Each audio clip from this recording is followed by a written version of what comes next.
Oh, Daryl said run B2.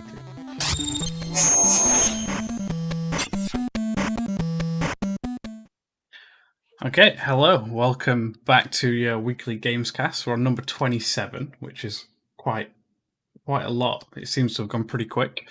We're from the University of Huddersfield, and we're still in our own home offices. But you joined today with myself, Ashley, and then we've got Matt, and we've got Duke, and then we've got Mick as well. Hi.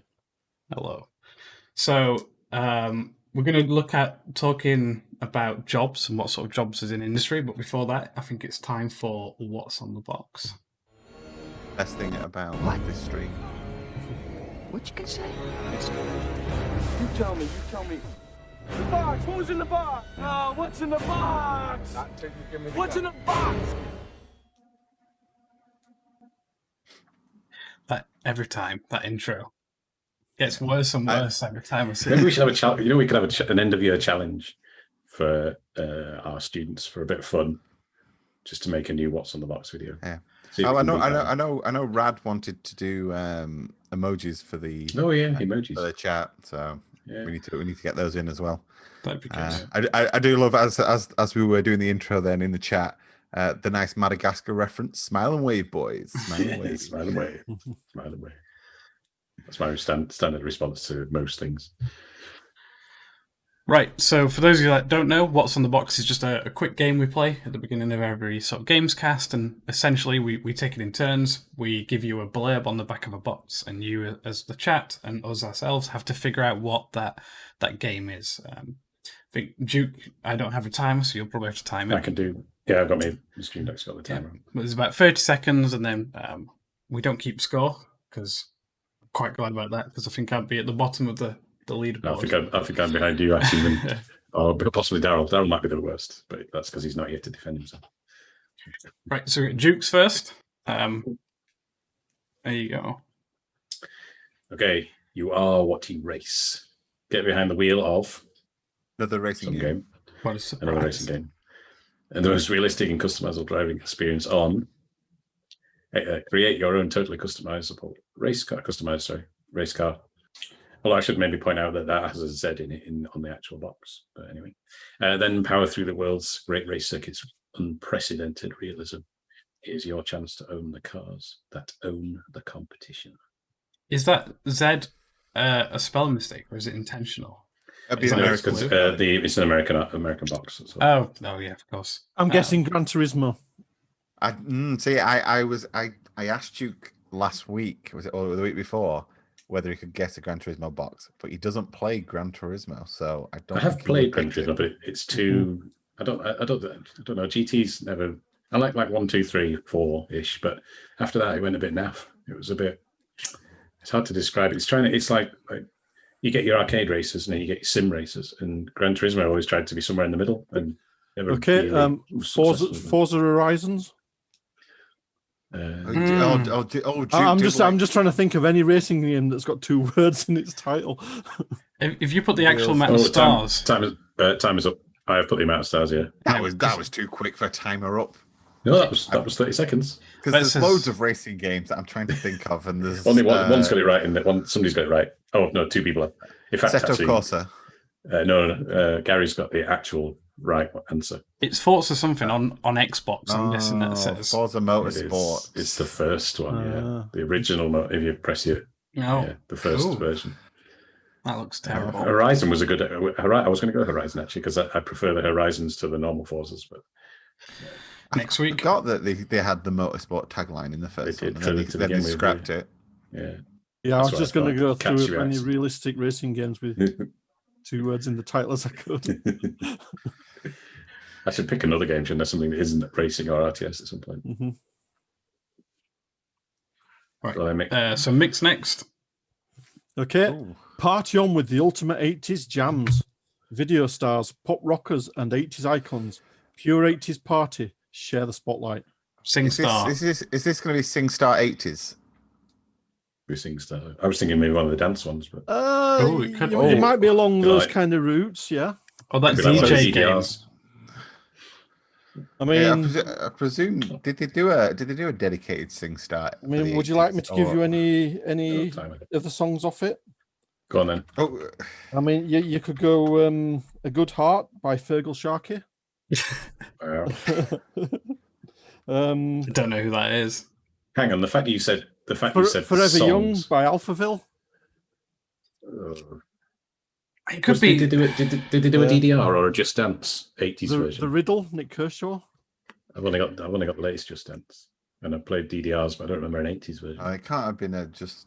We sing 80s. Oh, time is up. Are you googling? I googled 80s music console games. I'm gonna go with a DDR then. One of the DDRs. Okay, you were close, but no one got it. Go on then. Lips. Oh. What? I've never heard of that. I do not know that one. Oh, Lips. Was that the Xbox ripoff of SingStar? Yeah, basically, yeah. Oh wow.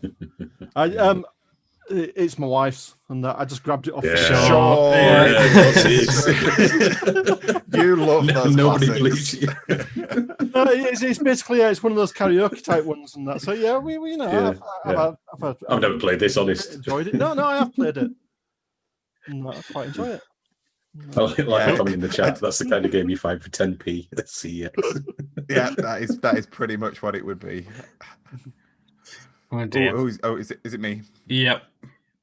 Okay, so welcome to blank. Caught between powerful forces and hunted down by genetically mutated citizens, you come to grips with a mysterious and fascinating world that not only challenges your capacity to adapt and survive, but brings to question your values and commitments, asking, do you, that's supposed to be exploit, I don't know why it's kept off, exploit the innocent citizens to save yourself, or do you risk all to become their savior? To begin with, I was thinking like Resident Evil type thing, Welcome to Raccoon City, but then halfway through I changed my mind. I thought this one was going to be easy when I went and found the box for it, but then actually as soon as you blank out the names, it becomes quite difficult.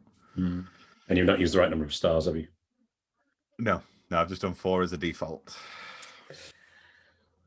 So I'm just trying to think of something where you can recruit people or sort of kill them.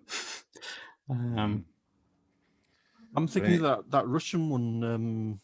What's it called? It's Cloudpunk, is it, or something? No, it's very popular. This one. There's, I'll give you a clue. There's not Sunset. There's 3 games in the franchise. Left 4 Dead. There's only 2 I left. can think of it. Oh yeah. No, time is up. It's not most. No. It's no one's got it in the chat either. I just don't know mutated citizens. Yeah, I'm thinking of that one that's like set in like Chernobyl type thing. What is that called? It's not that, but I know which one you mean. What is that called? That's called. No, it's going to bug me. It'll come back later. Yeah, it's bugging me. I can't. It's not Metro, is it? Stalker. There you go. Stalker. Stalker in the chat there, but it's not Stalker. All right, let's reveal. You'll shoot yourself when you see what it is. Oh. Damn it.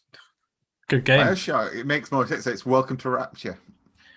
I think also in the chat, and I'll just go back up. There's a requirement for Daryl to sing next week. That can be arranged. Somebody volunteered me for DDR. Well, I was going to say if Daryl doesn't sing, we do have a video. We can post a video of him doing karaoke. No, I could never share that. It's a bit mean. That would be evil. Right, mine. So, who will you become? Beginning as a penniless street urchin, your destiny is to become the greatest hero. But will your power lie in kindness or cruelty? Choose your own path to glory and experience how those choices change you and the world forever. A new life, a unique adventure every time. Fable 2. Yes, it's Fable. That's every Fable week. The only week I had was last week. That Fable. I just glanced over at the chat, and it's just a long list. Played of it Fable so much, yeah. Absolutely love it. Yeah. One of my favourites. Oh yeah, all of chat got it as well straight away. Yeah. So yeah, it was when you said starting out as a penniless street urchin. and that it's Fable 2. I even Good thought it games. might be quite difficult, so I capitalised the hero because they call you sort of hero a lot. There is a good Right, point. Somebody says, Ash, you're the same age as the students, so you play all the same games. This is true. It's quite interesting. Obviously, Playground Games are making the new Fable. I'm quite intrigued to see what they do with it. Yeah, they've rebooted it, which a lot of people are unhappy about because they wanted the story of the sort of tower to continue. But I'm looking forward to a reboot. It's been too long to continue it now. I think a reboot's the right thing. Yeah, and we'll ignore Fable 3. Yeah, I never really got into that. Yeah. Yeah. So this week we're talking about job in the industry, not jobs. Just the one job that is in the industry. I was wondering where the S had gone. Just the one job that there is out there that we're all going to be fighting for to get. No, unless it's a person called Job, like from no. what's the film? Lawnmower Man, wasn't he called Job? Job. Steve. No, not Steve. No, that's Job. Lawnmower Man, main character. Anyway, sorry, carry on. So yeah, the subject of this week is we're going to go through and we're actually going to look at different job titles and different job roles in the games industry, because this has come from a couple of conversations that me and Mick have had recently, stemming from conversations with our final year students as they're preparing to get their portfolios, get their CVs ready to start applying for jobs, and actually trying to get them to understand that there are more jobs than job roles than they probably think. And then also from my advanced visual design module, where for the first time in quite a long time is that they basically split themselves into, I'm either a character artist or an environment artist, and then you had Aaron as the outsider as well, and then one or two designers. But I was like, there are a lot more roles than those. We need to actually go in and delve and see what different type of roles there are. So this is what we're going to have a quick chat about today. We're going to go through, have a look at some job titles, and try and explain what their role is in the industry. Yeah, so I think the first slide, and an important one Mick likes to make, is it depends as well, based on if it's a big studio or an indie. So myself coming from an indie background, is you have to juggle all of the jobs you're going to see later on, and sort of learn the basics of all of them, when ranging from marketing to PR to testing to producing to actual sort of artist roles. So yeah, I mean this has changed over time as well. Like when the industry started out, that kind of stuff, it was literally you were an artist or you were a programmer, that kind of thing. But then obviously as studios have got bigger, now that you've got studios that are potentially 300 to 1,000 people in size and that, they become really, really specialized in their job roles. Whereas obviously a smaller indie studio that might be like 5-10 people or whatever, they're going to wear, those hats where they're doing lots of different jobs kind of thing and that. yeah. So yeah. I think Gary's in the chat, so he can probably testify to how many hats he's got on right now. So weighed down by hats. But then there's a slide here on experience level as well. So most of the jobs you're going to see. So all these jobs in this list that we're going to talk about, you can then divide those jobs again into different experience levels. So if you have a character artist, you have a junior character artist experience, a senior, a lead, an art director, etc. So pretty much all of these jobs then split out again into different levels of experience. And to say most graduates will go in at like the junior level kind of thing. And then after a year or two's experience and having a game published kind of thing, then you'll move up to like experienced kind of thing. But yeah, most graduates will go in at a junior level to start with. But, yeah. And I think it's important to note that a lot of the time, I think we've been over it briefly, but these junior roles aren't really advertised. And there's a reason for that. And it's because of the amount of sort of applications they get, or it's probably somebody, they've promoted somebody in the company and they've gone up. So you need to sort of go out, get a portfolio ready for all these junior roles, which I'm sure Matt will probably talk to you, especially if you're in our course quite a lot in sort of final year. Okay, so we start off with art, and what are the roles for art? So nice laid out and clean slide here. So this was just a handful of different job roles that we could find, and the list actually is much bigger than this when you get to the larger studios. But you can start splitting art roles into sort of disciplines. You can say, okay, well, we've got the character roles, so character designer, character modelers, character riggers, texture artists, character animators. You even actually, in bigger studios, then start splitting it into even things like character sculptors, and then maybe even character capture artists, so going to do facial capture or full body captures like photogrammetry. You might even have prosthetic capture, so prosthetic artists that need to come in to make someone look like they need to, so that they can capture them. Traditional sculptors as well, if you're going to do clay and then scan that in for different creatures, maybe. Like, the list goes on the bigger the studios get, but as sort of a middle ground, that those sort of 5 kind of sum them up quite nicely. Yeah, and I think what we said earlier, the smaller the studio, so when I ran my own studio for a while, we had a character modeler as a character artist, and then the rest of those character artist jobs were split to the animator. So the animator was the rigger, this sort of skinned it, rigged it, and animated it. So again, juggling all those hats because of the size of the studio. But as you get into those AAA studios and those bigger companies, they're looking for, yes, they have those junior entry roles, so you can sort of go in and learn, but mostly specialization in that key area. So it can get split You a lot. will actually hear quite a lot of experienced artists as well at larger studios actually discuss whether they consider themselves artists anymore as well, because their role gets so specialized that quite often they're just doing the same small task over and over, that they think of themselves more as technicians. So in those really big studios where you are literally a prop artist and all you ever do is create bins or lamps, that kind of stuff, it's arguable as to whether you consider yourself an artist anymore, kind of thing on that. But yeah, That's interesting. That I was in an expo showing off one of our games one time, and I met somebody from Ubisoft working on The Division. He was just saying how much he was sort of wanting to go into a different area because all he was doing was making those little props that roll around in the wind, so those tin cans and stuff, and squashing them all on a texture sheet. But just hearing his workflow, just days and dreaming of looking at UV space and squashing them as much as he can to fit as many props onto one UV sheet. The reference, like he's telling me, he'd got gigabytes of cans just as reference, and all that material properties and how lighting hits it.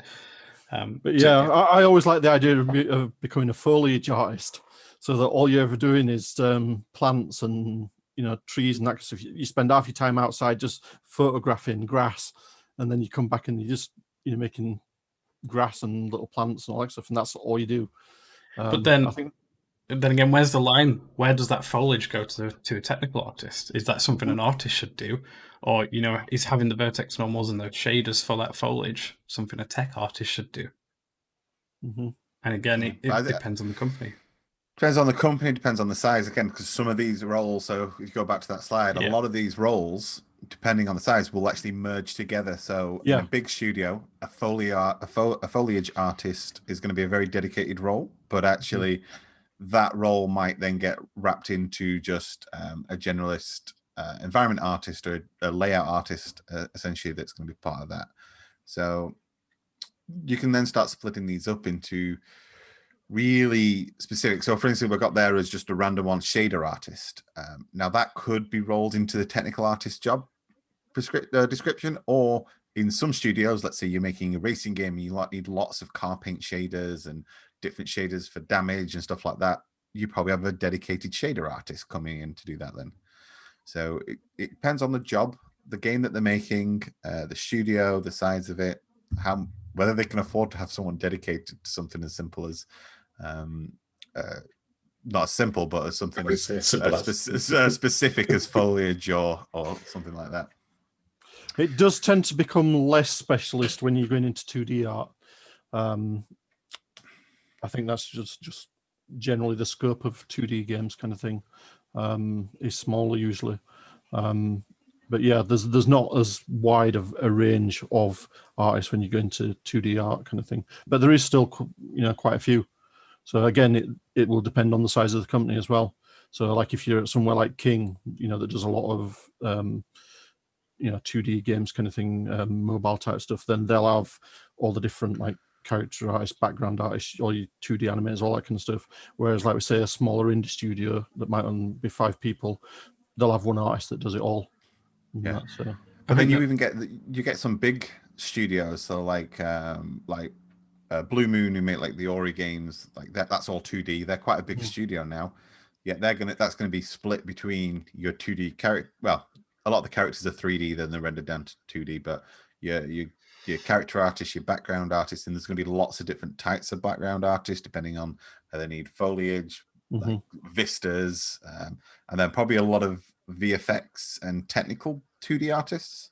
So doing a lot of the light stuff. I know for that game, every single asset is repainted, I think 8 times with different lighting setups, so that you can have dynamic lights on every single bit of 2D environment. So those artists have to go in and paint that one rock 8 different times from 8 different lighting directions and things like that. So those 2D artists, yes, they're not quite as specialized, but they have to be just as skilled in their field and and actually what you tend to get is 2D artists, like you've put pixel artists there, which is very specific, because pixel art is I think a lot of students think pixel art is the easiest to do. It's actually the hardest to do. Because a pixel artist is you have to deliberately place every single pixel in a location. But a lot of artists will jump between different styles, from vector to hand painted to cartoony and whatever is the. So yes, they're not quite specialists, but they've got to have a really broad skill set. I always like that that thought process that people go through with pixel art, which is, I'll just make it high res and shrink it. That one's hilarious. So you get those, and you're just like, this is just pixelated from compression. That's JPEG compression right there. Yeah, it was fun. I think the main interesting comments about when you said about the junior roles at the beginning, suddenly highlighting that junior roles are often now called associate roles. I don't think I've seen that before. I'm not looking for a job. But sometimes they actually call them things like digital content technicians and things like that, because they go, well, you're coming in and you're fixing RUVs and making LODs to start with, so you're not an artist yet. You got to earn that title. So you do see a lot of these weird titles popping up on job adverts. I think one of the interesting ones about the middle category of the environment art is, yes, you can get foliage and you can get props, and you get textures, but things that sometimes you don't think about is lighting as well. Is that lighting is a big job requirement right now, and there's entire lighting teams, not just like one guy in a studio. They have entire lighting teams that are going through making different decisions on technology, different decisions on process, especially with your push for your ray trace, your global illumination, all the big technical things of next gen right now. Is those lighting artists are having a lot more put on their shoulders than they have in the past. I saw a video on YouTube. I can't remember the game now, unfortunately, but it was their dedicated lighting artist, and she had models of streets on her desk with all the little street lamps, and she was just like physical models out, basically Post-it notes, trying to determine where lights would be, and then building upon those the extra lights that gave the right impression of what they were trying to do. If I find it, I'll post a link somewhere. But it was a fascinating video talking about lighting in games. I mean, you just need to look at like credits lists on big, like Call of Duty games, that kind of stuff. And it's like a film credit list. There's just hundreds and hundreds of, artists that have worked on all the different departments of art and all that kind of stuff. So yeah, it's huge. That's a good point, because it won't just be one, text artist or one UI artist in a big company. It'll be a massive team with, again, those entry levels, sort of given that hierarchy of leadership. So. And then obviously as well, as you progress up through that, that experience rank kind of thing, and that you will tend to produce less and less actual game assets kind of thing as such, and it'll become more of a managerial kind of overseeing, teams and all that kind of stuff. Yeah. When you get weirdness that often you talk to those high level people in games industry say, Why were they promoted? Because they were the best at doing that job. So, for example, this is our best texture artist, so let's promote them to a manager. It's like, well, but I've proven I'm good at texture, not at managing. That's a different skill set. It is funny, but yeah, when you get to those lead roles and stuff, is that you start to do actually fewer and fewer actual practical roles. Is that you kind of at that level kind of become a little bit like what we are, which is lecturing. You start teaching the juniors the roles, making sure they're doing it the right way and stuff like that. Yeah, you end up sitting a lot more meetings. Between the leads, like lead designer, lead artist, all that kind of stuff. You'll be in a lot more meetings where you're actually just making decisions about stuff and then feeding that down to the actual people that do the work. Yeah, it's the vision, isn't it? Making sure you've got a consistent vision across your team, and then you move into more of a production role rather than an artist, I guess, and in making sure that it's all coherent, all the teams coming together, things are similar. So.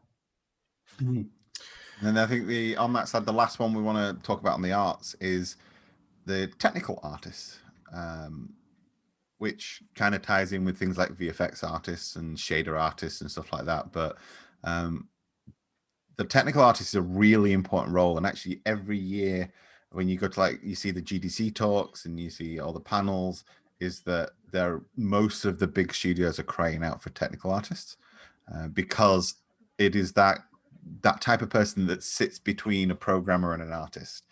Those people are very rare. The ones that have the artistic ability to make something look good, but also the programming ability to be able to code something to actually make an artist's job easier. So that person is a rare person, so they're actually sought after quite a lot. Yeah, I think it's quite a confusing role. What people think, tech is just programming or something, but they don't understand it. Like you just said, it's that relationship between an artist, a designer, and a programmer, and getting everything sort of working together well. So even, I think you said earlier, shader artists can consider themselves sort of tech artists because they're understanding how the engine works, how to create the shader so it's sort of friendly for designers to use, apply to their models, so it's efficient and it doesn't sort of lag games. And yeah, there's a lot of technical understanding how systems work, I think, is the key for technical artists. And quite often as well, the technical artist will actually program, script tools as well to help the artist kind of thing, and that within the actual, like 3ds Max or something like that kind of thing. Generally, a tools or a technical artist doesn't tend to do that much actual work on game assets or anything. It's more working out problems that are going to help the artist create the assets and that. Yeah, well, I think I described this to one of our final years, Aaron, the other day, because I think he fits that bill as a technical artist. I said a technical artist's job role is to problem solve. We don't know what the problem is until that pops up. So it could be something as simple as we need to make the example I showed from a video that I'd seen of they had this smoke particle that was being done by an animated plane, but the character walks around the room, and so this plane just moved with them, and they wanted this smoke to trail and move with them. So that technical artist has to go, okay, well, how do I solve this problem? No one has ever had that problem before, and he had to come up with a clever way of doing it using, he was using mapping color codes to individual pixels of a texture sheet, which was XYZ coordinates of a 3D space. Really clever solution, but that's what a technical artist is doing. They're problem solving all the time. And this ties a little bit into one of the talks, the Gamescast we did a few weeks ago, which was industry standard software of Blender, Max, Maya. And we said Blender's awesome, but technical artists have made so many tools that tie in Max to the game engine or Maya to the game engine, depending on what the studio is using. So either through MaxScript or Python, to actually make artists' jobs easier and to tie into their particular pipeline and workflows. So if a studio was to switch over to another tool, those tech artists then have to remake all those tools that they're so familiar with to work with that new piece of software. So that's just another interesting thing about technical artists. And we do get a couple of them on our course every year, but this year, Aaron, I think, is definitely fitting that bill. Cool. So ready to move on to design? See what the roles are for that. a little bit cleaner this time. Yeah. Now this one, the three on the right was basic to say, if you have got a very specific title that you're trying to make, that game designer role now becomes very specific. So straight away, I just put into Google and put game design jobs, and I found three straight away, which were game designer for vehicles, game designer for weapons, and game designer for character controls. Those are three different jobs for three different studios that they're looking for a designer to be very specific in what they're going to be building and what they're going to be working on. And that was also game designer can be very, very specific to a title, but it can also be quite generalized. So we've got some on the left, like level designers and mission designers, gameplay and systems and scripting designers. I think what's important is where it says game designer weapons, is that these are design people, not artists. So they're not doing concept art for weapons. They're designing how these weapons should feel, how they should sort of work, sort of the spread of the bullets and stuff. So everything that's involved with sort of how the back end system should work with it and how it should feel, the experience for players, possibly even where it's sort of how you unlock them and stuff like that. Yeah, I really think that's a key bit. So that weapon, they have nothing to do with how it looks. So the concept artist is going to work with the modeler, which is going to work with the texture artist, which is going to work with the technical artist to get the shaders right and get it looking good in engine. Whereas the game designer for weapons is just doing, all right, so when I fire this bullet, how much damage does it do? And does that balance with the rest of the game? Does that weapon feel good compared to that pistol? Is this shotgun going to do more damage than sniper rifle, and so on and so forth? All these systems need to be put into place and play tested and worked out. How does it balance a game? How does that work? So, and then as you said, how are you going to unlock that weapon? How does that weapon interact with the rest of the system? So there's a lot of nuance in a game designer that I think gets wrapped up into one simple term, which is, are you a game designer? Whereas actually what we think is, can you come up with the reason why a game is fun, the reason why a system is fun and it works in the first place?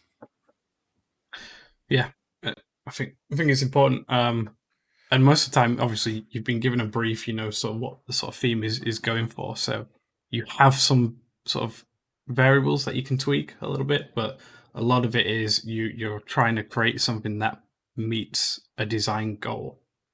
And I think that's important as well for story sort of designers and writers. You're not just going to create a game by thinking of a cool story or scenario. A lot of the time, games are sort of born from mechanics, just testing. Those tech artists found something cool, programmers found something cool, and then you can build a game off it. Sometimes it comes from an art or concept. It doesn't necessarily mean you start designing it and then you make it. The design can come later. So I think that's something I think a lot of people sort of misunderstand as well.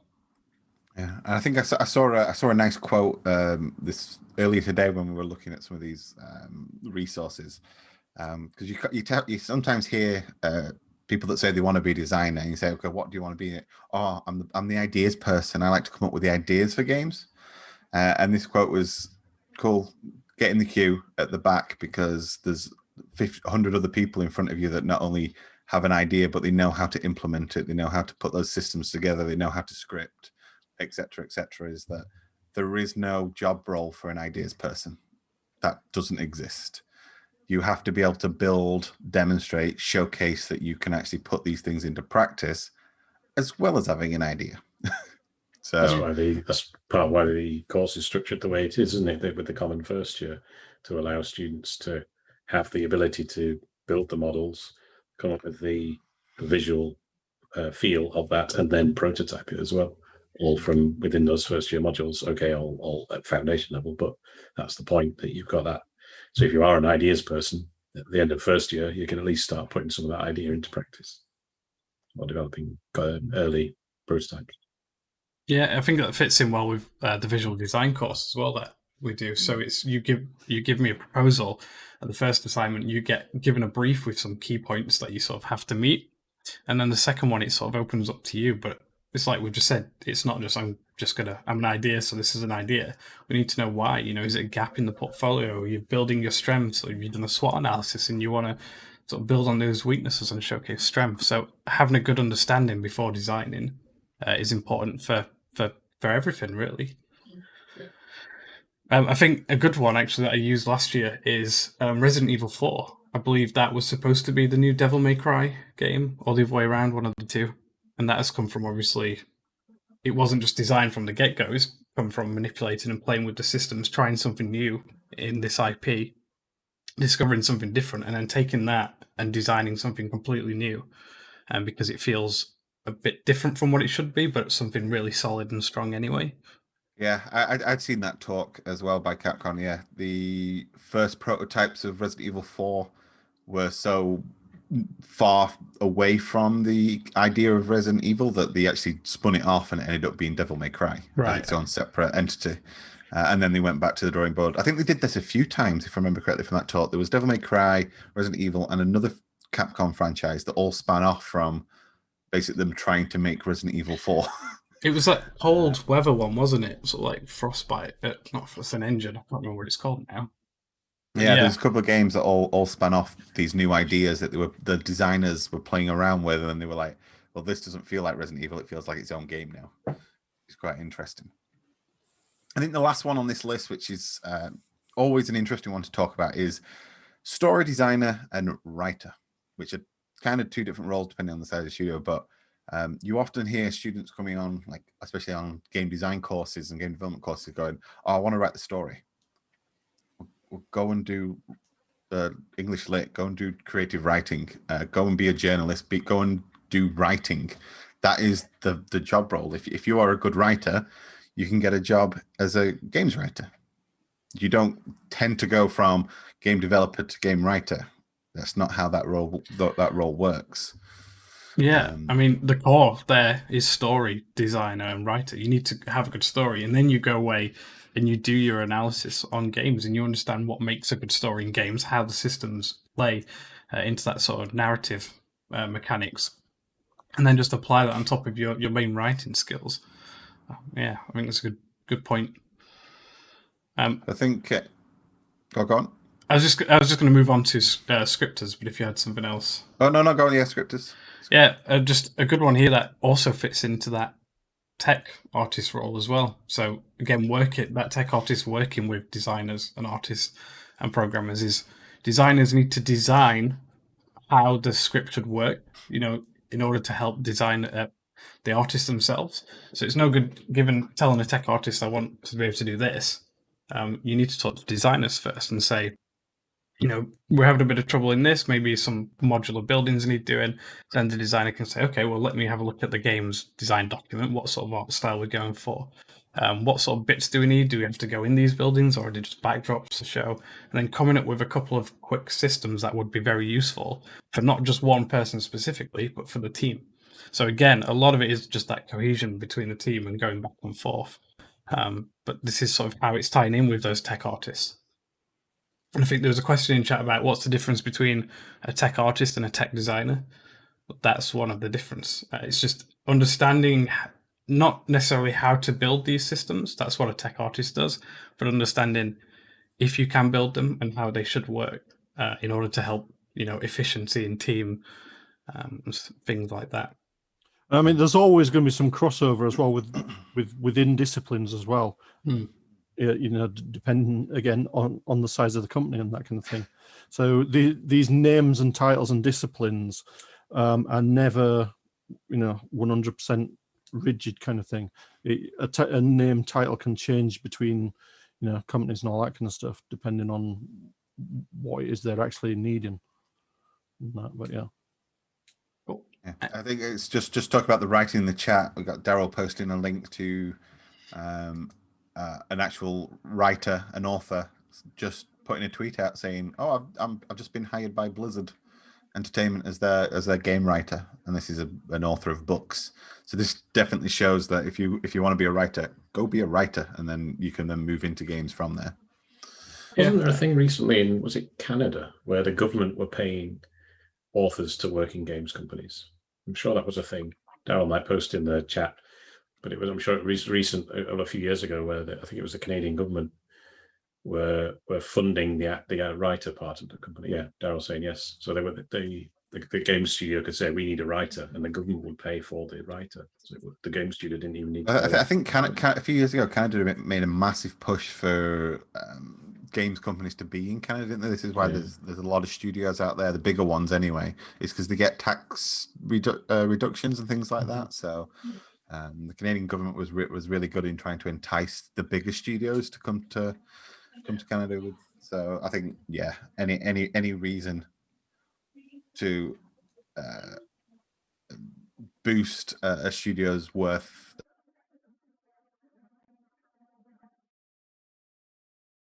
Oh. Has Zoom gone down, or am I still live?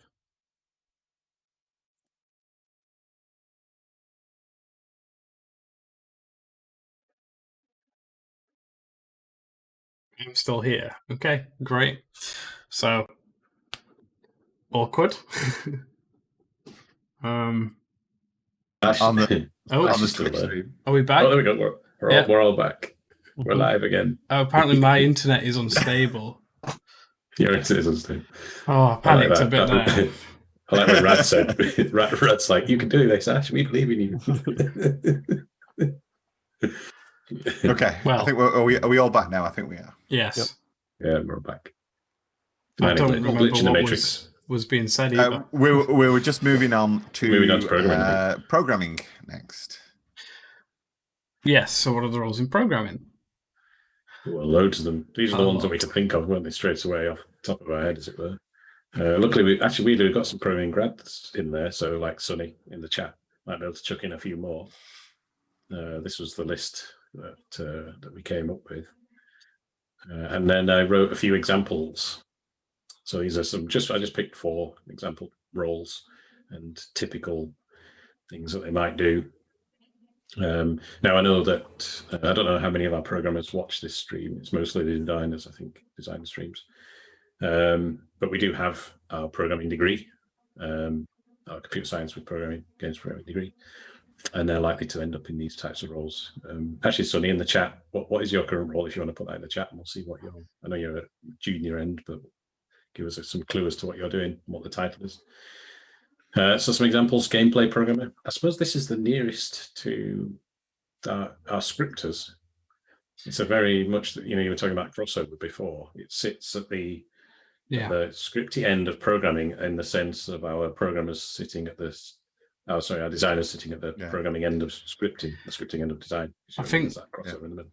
The important thing is obviously those technical artists and scripters have those engine capabilities to do that. Whereas programming side, they need to build the tools in order for those tech artists to pull bits away and manipulate them. So Unreal Engine 4 is a good example. Is blueprinting is very useful for tech artists, but in the back end, it's all just code, which programmers will deal with and sort of create new systems for those blueprint nodes to talk to each other, or even new sort of blueprint nodes themselves.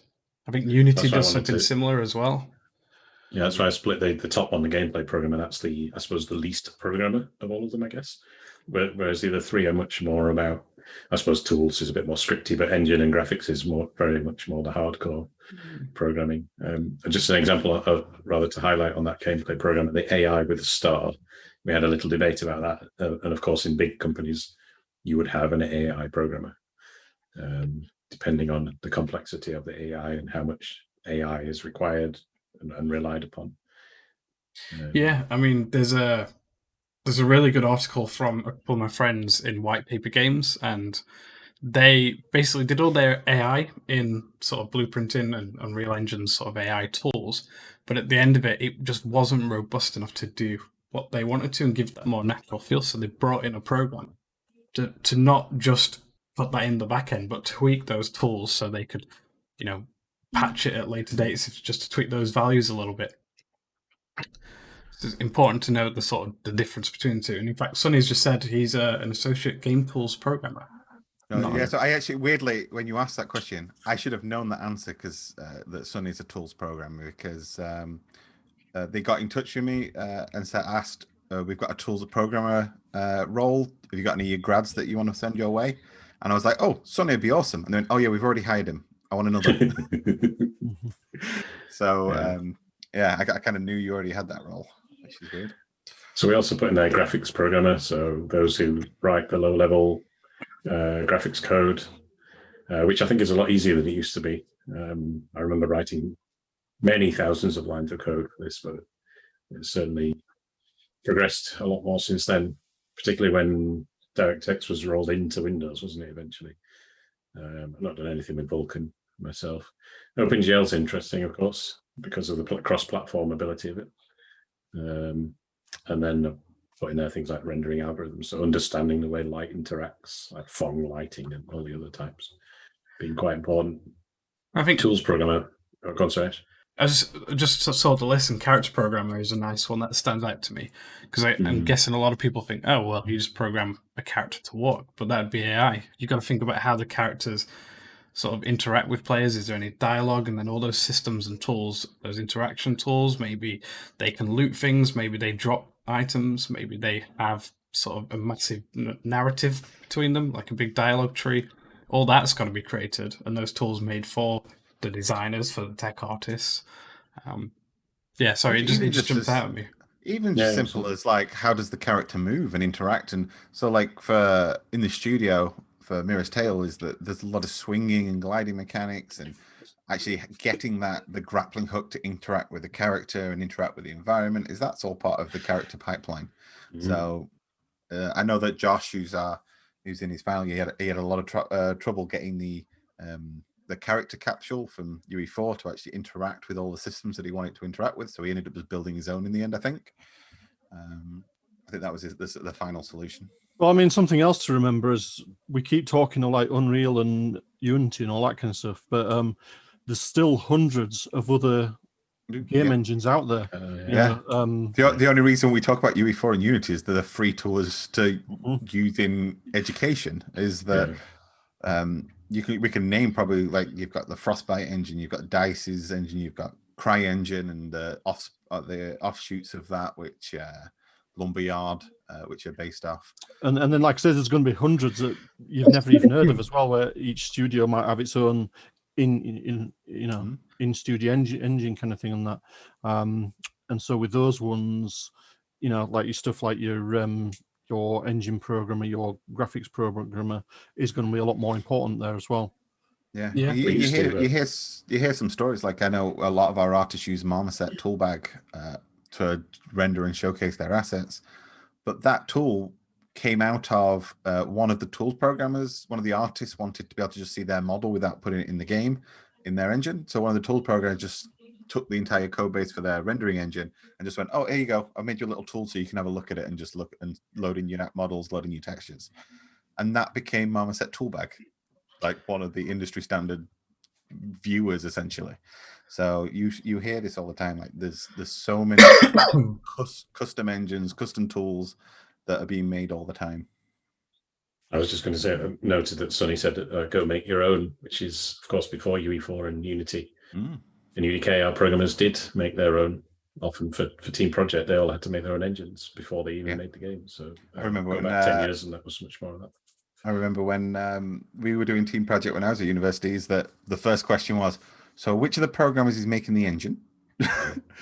And for me, it's funny, you'll know, like Jay, who works with you, he was the person that made our engine. So I think Dino was the last student to ever make an engine as a student. I mean, I think something, just to tangent a little bit as well, as people might not realize, is when you see companies releasing games and it splashes up with Unreal Engine, is actually a lot of the time they've just taken the original commit and all that code base, and all we want is the rendering.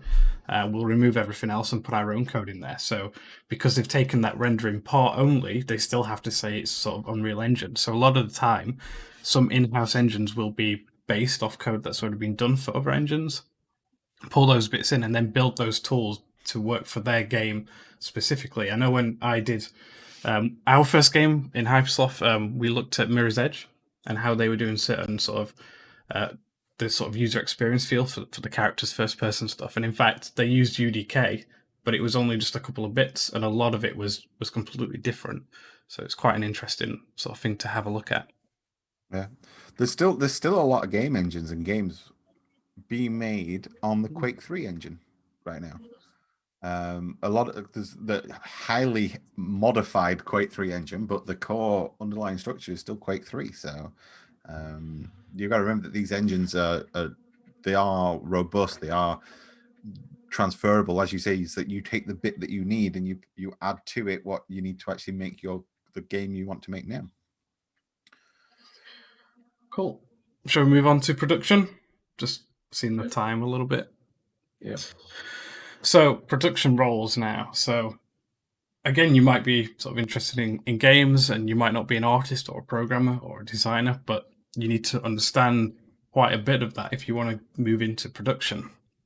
Now, it's been split up into sort of publishers and game production itself, and then marketing. But there's many roles in publishing. You know, you have a producer that works with the team building the game, making sure they're on track, on schedule, understanding, you know, how big systems are to put into games so they can work out accurate timescales.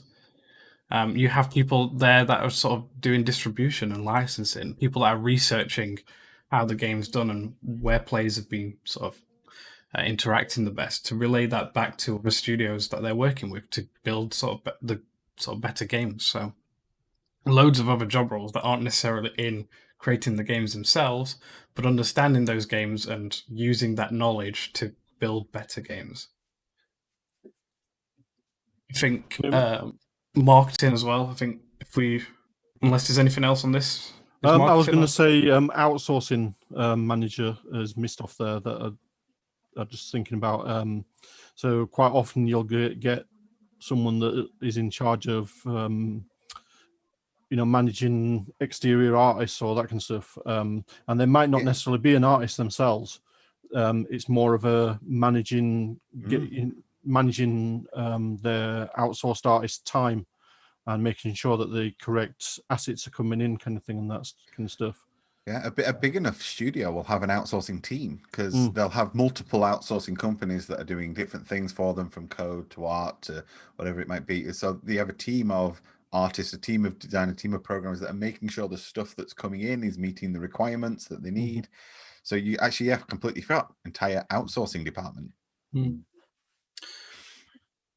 Yeah, and again, the producer role is a really difficult one to sort of boil down because different studios utilize producers in slightly different ways. But I know we have, like, David who graduated, Sonny was saying he's going for associate producer roles, things like that. But just trying to sell yourself as a person that can manage a team, knows the ins and outs of all of the different, from artists to producers to designers to programmers. They know how the entire pipeline works, and they can actually coordinate and make things push forward. I think it's actually the role of a producer if you boil it down. And then working with people as well. I was going to say we should get Daryl's mate Steve on. He's I think he's new roles producer, and I think he'd have some pretty interesting insight into what that role involves, as somebody who's been doing it for many years. Yeah, we should get him onto the blog sometime. What I like is when you look for applying for a producer role, a lot of the time, one of the key requirements is understanding how to keep team morale up. So it's not just understanding games, but understanding how to deal with people as well. So if you producers right now have got the hardest time of their careers, is that they're trying to keep morale while everyone's working from home and isolated or whatever it might be. They're still like, keep going. Woohoo. I'm sure they're doing more than a bit of cheerleading. Flag. Yeah, go us. And then lastly is marketing. Again, so many different job roles in marketing. So there's PR, which is public relations, and that's sort of going and interacting with the public and just having an understanding of how games have been designed so you can market that game. So you're a gamer, you're studying the queue, you're talking to people that are interested in your game, and they say, okay, well, so why should I buy your game over this one? You need to understand how the game is built and what makes it unique, you know, the mechanics in it, the design, the story, loads of little details like that. But only by knowing the game and the ins and outs of it can you really do that quite well. Yeah, and sometimes quite often as well in marketing, you've got entire teams that are just about data, working out, how to sell the game to you, how to sell microtransactions, all that kind of stuff. So that can be marketing as well, that overflows into design. Yeah, they tend to cross pollinate, don't you? Those marketing people that are gathering the data, then feed that data back into the designers, who then put new mechanics in place, which then goes to the programmers, and then it's this vicious, like this circle of like gathering that data. But straight away, I was just thinking, then you've got all the things like marketing artists, marketing with a big enough game, the budget for marketing is just as much as the budget was to make the game. So you actually need people that you've put in. Managers, community managers, but you got your community assistant, your community people support groups and stuff. So like if you've got an online game, you need people to manage the servers, talk to the community, make sure that they're solving any problems. If you're banning people because of cheating, you need people to manage that list of requests that bans are coming from. And literally the marketing, PR, community, production, that's an entire team on itself. Sometimes it's entire studios. A lot of studios actually outsource these to other studios to actually handle, but the bigger ones will have their own in-house ones. I think the community as well. The community manager is a newish role with the likes of Twitter and Twitch. But understanding the engagement and why people are using those platforms, and then keeping those people happy, sort of feeding them information about the game, and understanding what they want is quite an important thing in marketing. I was going to just talk about when Matt and I talked to Fun Games, the importance of marketing. There was just two of them run that studio at the time. One was a marketing expert, data analyst type person, and the other one was a programmer. And they would buy asset packs for the art. The programmer would put the games together, but all their money was made because the marketing guy knew what he was doing and understood how to crunch the numbers, figure out where the best markets were. And the studio was making money because it was 50% marketing and 50% making games. So that just highlights to me the importance of understanding the market and being able to work within that data, analyze the data and make something useful from it. And in this case, make money from it. I found it fascinating, that talk. Yeah, it's just showcasing again so many different areas in this industry, so many different disciplines. And then our last one that we've sort of grouped together is QA and the roles on those. So again, the first thing actually you should remember is that QA is different for Q&A. So Q&A is questions and answers. QA is quality assurance. But people normally say Q&A, right? Not QA for questions and answers. Yeah. But yes, quality assurance. One of the hardest jobs, I think, in making games. And again, even in this, so we've said tester and that, but a big test department might have specific roles within that tester category. So you might have someone that specializes in audio testing. You might have someone specializing in sort of like level design testing kind of thing on that. Again, it can just be broken down so much depending on how many people there are. Even have masters of psychology in there to make sure that user experience is right, or those visual cues are correct and have been tested correctly. Is QA, do you think, the most misunderstood role? Because the number of times I've heard people say, "Oh, I'd love that job. I just get to play games all day." Oh, yeah. you would hate that job as soon as you did it, because you don't play games. You do the same bit over and over again. Over and over, write out reports over and over, and then work long hours. That's what I mean about being the most misunderstood. I think it's also got a really high turnover, hasn't it? Yeah. But it's not just writing those reports, is it? It's giving detailed reports to say, okay, I want to save this developer's time. So have you tried possibly reducing the number to this, or this variable maybe needs tweaking? Yeah, you have to have a strong understanding so you can write those bug reports so that the programmers know what the hell you're talking about. So if they say, I came into this problem, what is that problem? Explain it to a programmer so they can fix it. So, and as you say, it's long hours because they're being sent builds and they need to get those builds back to the developers as soon as possible. So there's no downtime. So yeah, the QAs have it hard. Yeah, I mean, they're often seen as like the lowest rung in the ladder kind of thing on that, which is a bit unfair. But there's also a tradition within the games industry that testers come up and end up being like producers kind of thing. So it's one of the main routes into like being production staff kind of thing, managers, that kind of stuff. It comes traditionally through from games testing, I think. Yeah, it's a grueling job role. On my hats off to everyone that has to do it and likes to do it. More importantly, I think for me, knowing that I fixed a bug is good, but maybe me knowing that I fixed a bug that's caused 7 other bugs to appear because of that bug I found, it's quite a difficult sort of balancing act for your mentality, I'd imagine. Gary says QA can lead to design roles too. Yeah, so again, going back to that, understanding how those systems work. Or, this is too frustrating. You've introduced this mechanic far too late. Go back and, tweak your tutorial level a little bit. Knowing those designs is important. Yeah, if QA roles are writing reports about design and how to fix the design that they've been coming into place, they usually get spotted and they get moved into design roles or production roles as well. So it can be a stepping stone, but it's a very tough stepping stone. I think people sometimes think it's the easy way in. No, it's actually the hard way in. Yeah. Because it's already quite demanding, and to use it as a stepping stone, you have to really put that extra effort in really to help and showcase your understanding everything on an already super demanding job role. So yeah. And then there's a whole host of other roles that we haven't even written about down here. Like you've got your translation departments and your localization teams that are actually going to make. So if you, for instance, if you want to release a game in Germany, you can't put red blood in it.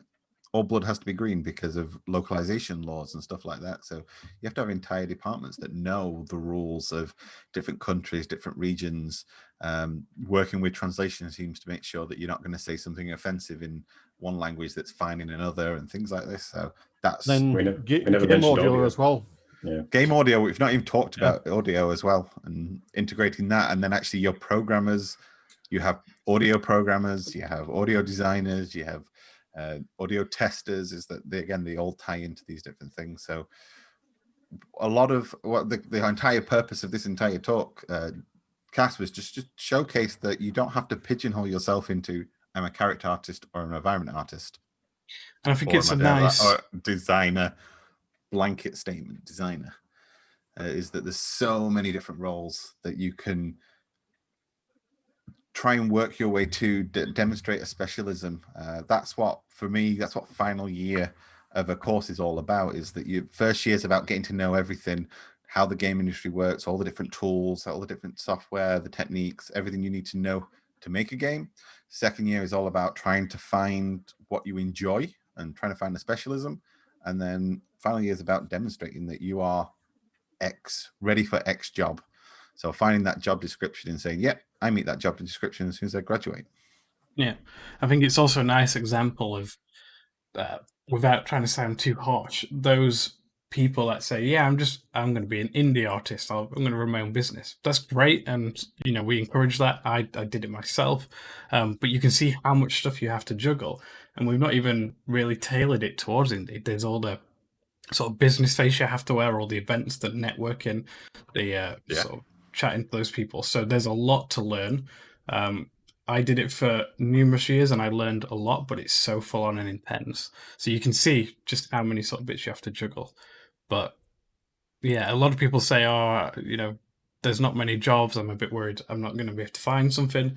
You've seen already, and this is just the sort of tip of it, how many actual specializations there are, how many sort of roles there are available for you to sort of enter into, and then also pivot while you're in that role and move into something related.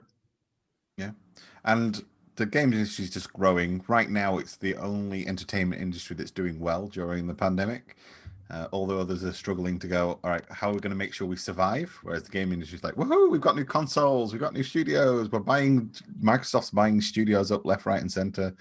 And people are just playing so many games with the time as well. Yeah, that's the thing. Yeah.